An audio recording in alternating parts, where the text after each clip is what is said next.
Hey, we're here at the Museum of Natural History in New York, about to check out a new exhibit on pterosaurs. They're not quite bats, not quite birds, not even dinosaurs.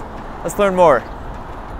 Powered flight, that is flapping flight, where you're producing thrust from flapping wings, has only evolved 4 times in animals. Once in insects, which have been wildly successful, birds, which were wildly successful, and bats, which also have done very well, over 1,000 species living today, are all the ones that still have living representatives. There's only one group that is now completely extinct, and that's pterosaurs.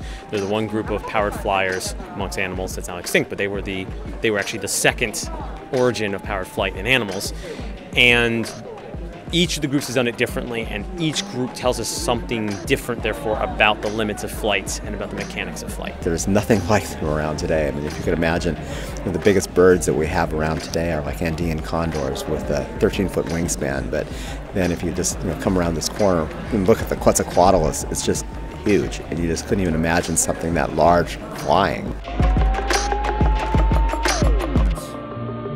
We have a number of the interactive displays on the flight simulators here. We have one where they can pretend to be one of the most maneuverable pterosaurs in the fossil record and fly around through dense brush trying to catch insects. We have the famous Pteranodon, and they can water launch from that and fly around and plunge dive for fish and things. And then we have another one also featuring Pteranodon that just takes them through the basics of flight and tells them how a flapping animal produces thrust, what drag is, how weight support is accomplished, a little bit about the boundary layer on a wing. We've come from a very kind of nascent understanding of pterosaurs to a more sophisticated one over the last decade or so. And nobody had ever done a really ambitious show just about pterosaurs, about all aspects of their biology and their flight mechanics. So it was a challenge, but we thought that we could do it. The second thing is, I mean, pterosaurs, that there's a lot of misinformation out there about them. People think they're flying dinosaurs or they're related to bats and all this kind of thing. Because people have kind of an innate interest in them, they would want to come to a show to see them.